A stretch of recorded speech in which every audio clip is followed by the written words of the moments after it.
Now it's time to test the model. What I've done is I created a new notebook for testing. So in order to run tests, we need to import the libraries again from FastAI Vision and also from Torch, which is the underlying framework that FastAI is built on. So let's load this first.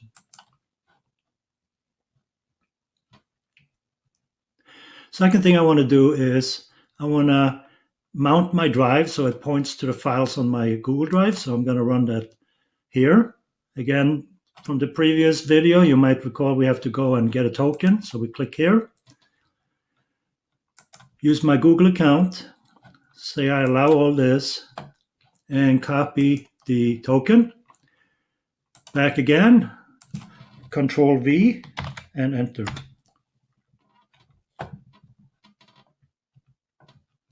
All right, so now I got it mounted and my folder should show up here in just a second, I hope. Let me refresh. There it is. So I can navigate into my drive and our files are sitting in this X-ray folder. And we're interested in this test folder now, the one we haven't seen at all before. Remember from the previous video, I used the training folder for both the validation set and the training set. So from the 400 files that are in these two folders, 200 in each, 80 of them was set aside for validation when we were training a model. Now, however, I'm going to use data from these images that sits in the test folder here that this model has never seen before. So this will be a true test on how good the model is.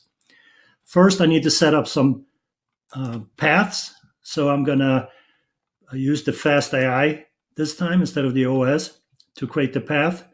And well, what I'm really interested in is this test path, okay? Also, I'm setting up my two classes that I'm going to be using. Next, I don't want to run this on a GPU because I only want to train when I'm on the GPU. I want to run it on a CPU now. So I'm setting it Torch device to be CPU. And also, if you go up here to the runtime, notice the runtime type is sitting at none, meaning a CPU now. So I'll run this. Next thing I need to do is import that pickle file that we saved last time, this export pickle file.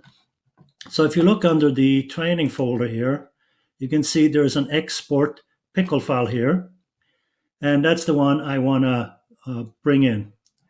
So we'll load that file here, and it will automatically, using this method, it will pick up, by default, it will pick up this pickle .pkl file. So I'm going to load that. And that's loaded. And I can click on Learn, and you can see all the stuff that is inside that learner now. You can see there's a bunch of stuff, all the information about it. So let's see what kind of classes it's going to be using. The 0 position in this list is going to be normal, and 1 position is going to be pneumonia. So that's the order of the classes. Now what I want to do is I want to create a function that's going to get my labels. So you have label 0 and label 1. And it's going to come from these data classes, as you see up here. It's going to be loaded these two values.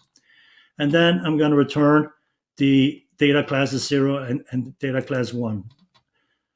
Now we can see the labels. And so you see normal and pneumonia. So now I'm going to create this function called X-ray classifier. We're going to pass in the image path, and we're going to pass in the actual class. Then we're going to open an image from that image path. And then we're going to run a predictor by using the learn predict image method. And we're going to return the prediction class, the actual label, and the probability of the prediction.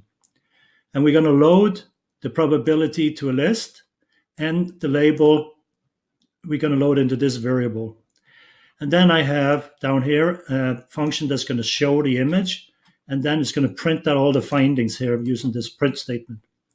So what I do here is I'm doing a random image selection from the test folder.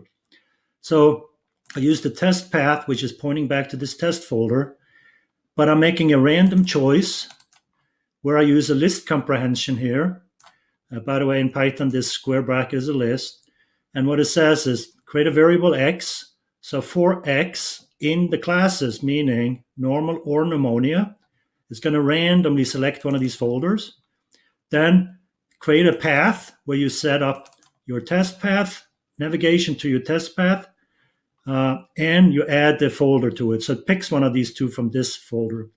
And then you randomly choose one image from whatever folder you're pointing to, where I'm doing another list comprehension here. And finally, I'm putting together the final random path variable.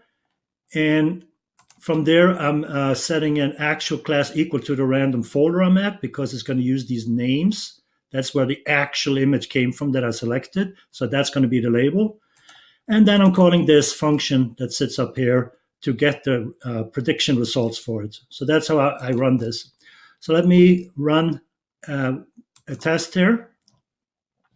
Notice it picked from an image from this path. It was taken from the normal folder, and here's the image name.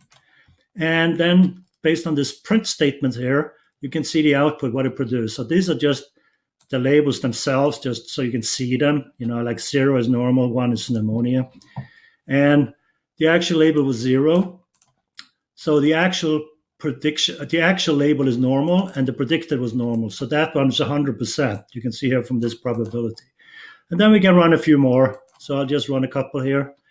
Actual predicted, normal, very sure about it. Normal, yes.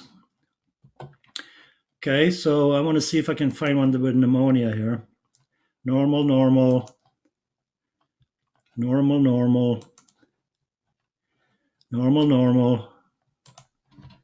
Be nice if we could switch it up a little bit. Here's one, pneumonia. So far, all these times I predicted here now has been 100% every time. So it seems to be working.